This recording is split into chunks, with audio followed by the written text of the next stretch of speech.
Hello students, कैसे हैं आप। आज हम अपना हेमेटोलॉजी का 5th चैप्टर करेंगे जो है selection and registration of donors. देखिए, इसके बेसिक इंट्रोडक्शन देख लेते हैं। ब्लड ट्रांसफ्यूजन एक इम्पॉर्टेंट हेल्थ केयर सर्विस है। सेफ ब्लड सप्लाई के लिए हेल्दी और एलिजिबल डोनर्स का सिलेक्शन सबसे पहला और ज़रूरी स्टेप होता है। ये प्रोसेस डोनर की सेफ्टी और पेशेंट की हेल्थ दोनों को प्रोटेक्ट करता है। ब्लड ट्रांसफ्यूजन का मतलब होता है किसी पेशेंट से आपने नहीं किसी पर्सन से आपने ब्लड निकाला और पेशेंट जिसको ब्लड की रिक्वायरमेंट है वो चढ़ा दिया। इसमें आपने पढ़ा होगा जो हमारा ब्लड ग्रुप होता है और RH फैक्टर होता है, ये दोनों बहुत इंपॉर्टेंट होता है और फिजियोलॉजी में हम डिटेल में भी पढ़ते हैं। क्योंकि होता क्या है, जिसका ब्लड ग्रुप बी है उसको अगर हमने गलती से ब्लड ग्रुप ए का सेम वो चढ़ा दिया ब्लड, तो उसकी तबीयत बहुत ज़्यादा ख़राब हो जाएगी। वो क्यों ख़राब हो जाएगी? क्योंकि जो उसका ब्लड था पेशेंट का, उसका ब्लड ग्रुप था बी। बी ब्लड ग्रुप का मतलब है कि उसके अंदर ए के अगेंस्ट एंटीबॉडीज थी। तो जैसे ही ब्लड ग्रुप ए उसकी बॉडी में एंटर होगा, उसमें एंटीजन और एंटीबॉडी रिएक्शन होगा और उसकी वजह से उसकी तबीयत बिगड़ सकती है। अगर जितना ज़्यादा ब्लड चढ़ जाएगा उतनी ज़्यादा उसकी तबीयत खराब होगी, क्योंकि बॉडी क्राइसिस मोड में चली जाएगी और सारी एंटीबॉडीज उसी रिएक्शन को पूरा करने में लग जाएंगी। इसलिए रॉन्ग ब्लड ट्रांसफ्यूजन में डेथ भी हो सकती है और ये बहुत इम्पोर्टेंट पार्ट है, क्योंकि जितनी भी ब्लड बैंक हैं वो आप जैसे DMLT VMLT के स्टूडेंट्स ही चलाते हैं।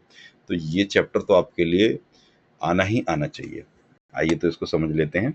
हमारा इसमें ऑब्जेक्टिव क्या है कि हमें एक तो डोनर की टाइप समझना, सेकंड ब्लड कौन डोनेट कर सकता है इस एलिजिबिलिटी क्राइटेरिया को डिफाइन करना, और किस कंडीशन में हम डोनर का ब्लड नहीं देते, उसको डिस्कार्ड कर देते हैं टेम्परेरीली या परमानेंटली, ये समझना। तो टाइप ऑफ ब्लड डोनर देख लेते हैं। पहला होता है वॉलंटरी या अनपेड डोनर। ये वो है जो लोग सोसाइटी में कुछ अच्छा करने के लिए, किसी की हेल्प करने के लिए ब्लड डोनेट करते हैं बिना पैसे के।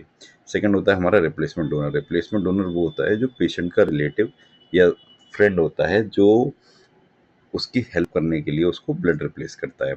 थर्ड होता है हमारा पेड या प्रोफेशनल डोनर। ये वो होते हैं जो गरीब लोग, जिनको ये लगता है कि भाई जो ब्लड डोनेट करके पैसा कमाते हैं, लेकिन इनकी सर्विसेज लेना बिल्कुल भी रिकमेंडेड नहीं है। और फोर्थ हो गया हमारा ऑटोलॉगस डोनर। जनरली आपको पता है या नहीं पता, किसी भी ब्लड बैंक में अगर आप ब्लड डोनेट करेंगे तो एक कार्ड आपको मिल जाएगा। जैसे आपने 1 यूनिट ब्लड दिया है तो कभी भी ज़रूरत पड़ने पे आपको 1 unit blood free of cost मिल जाएगा। एक तरीके की आपकी ब्लड बैंक में आपने डिपॉजिट कर दिया। तो ये भी बहुत लोग करते हैं फ्यूचर यूज़ के लिए। अच्छा, डोनर को स्क्रीन करने के स्टेप्स क्या हैं? आप कैसे डिफाइन करोगे कि इस डोनर का ब्लड हमें लेना है कि नहीं लेना है? तो इसमें तो सबसे पहले आपको उसका रजिस्ट्रेशन करना है, जिसमें उसका नाम, age, address, occupation, blood group, phone number, basic detail आप ले लेंगे। फिर आप मेडिकल हिस्ट्री उसकी निकालेंगे, ठीक है, कि क्या इसके सिम्टम ऐसे तो नहीं है कि इसको HIV हो सकता है, उसको और डिजीज़ेस क्या हैं, किस चीज़ों की वो दवाई ले रहा है, उसको नॉर्मली किस चीज़ के सिम्टम्स रहते हैं। थर्ड हो गया हमारा फिजिकल एग्जामिनेशन। फिजिकल एग्जामिनेशन में हम BP, weight, temperature, pulse, heart, lung के एग्जाम करते हैं कि कोई भी हम पे।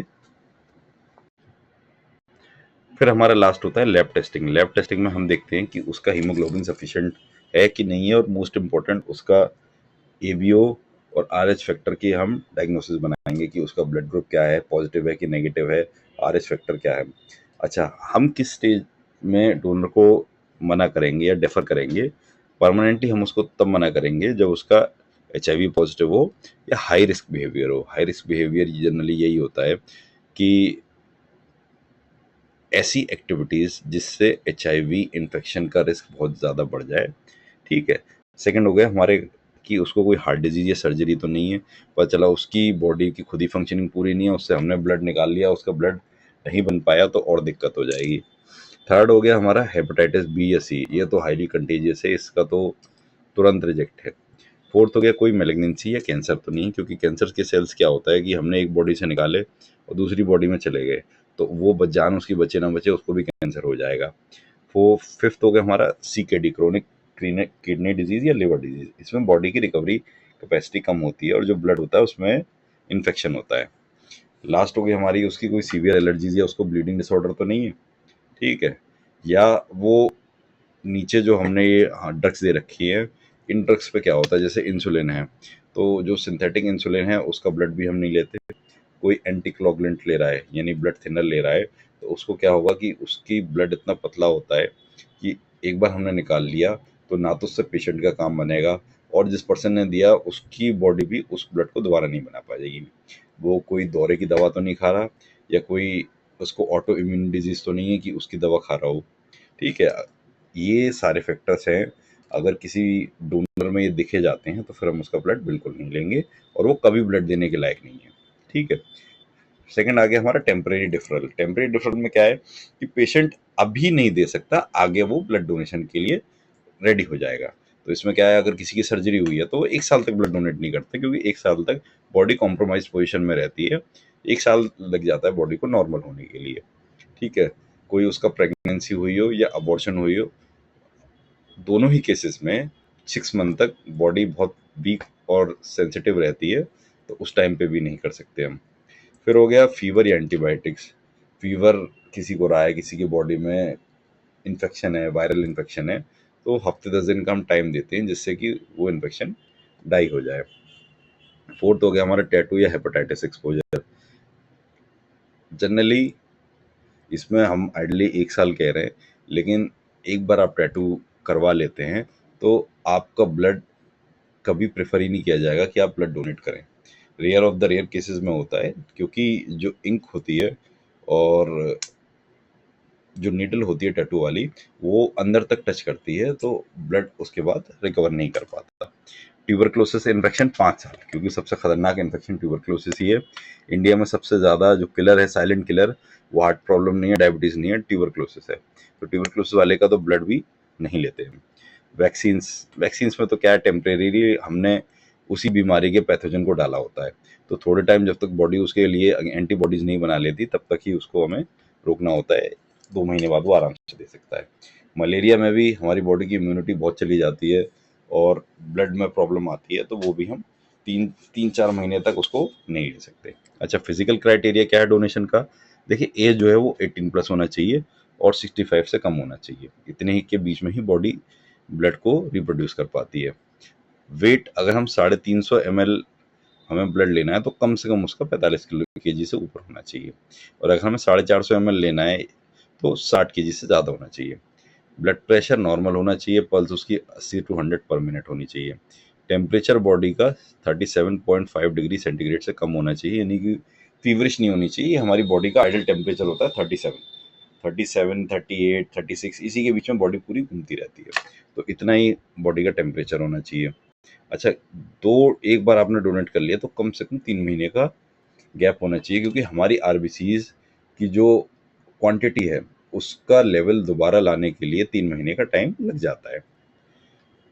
एक बार हम बेसिक समरी देख लेते हैं, क्योंकि हमने बहुत सारा फैक्चुअल डेटा पढ़ा है, जो शायद अगर आप पहली बार पढ़ रहे हैं तो थोड़ा कंफ्यूज है, तो ये एक बार में ही निपटा देंगे। एज क्या है? 18 to 65। ठीक है। वेट क्या होना चाहिए? कम से कम 45 से 60 kg होना चाहिए।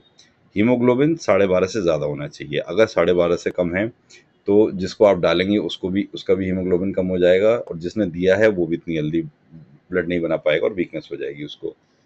ठीक है। कम से कम 3 महीने का इंटरवल होना चाहिए दो डोनेशन के लिए। अगर प्रेगनेंसी हुई है तो 6 महीने तक ब्लड डोनेट नहीं कर सकते, क्योंकि लैक्टेटिंग मदर की बॉडी की जो रिक्वायरमेंट है वो वैसी बहुत ज़्यादा होती है। मेडिकेशन, कोई भी स्ट्रॉन्ग मेडिकेशन है एंटीबायोटिक्स के अलावा, तो ब्लड डोनेशन की एलिजिबिलिटी क्लियर नहीं होती है।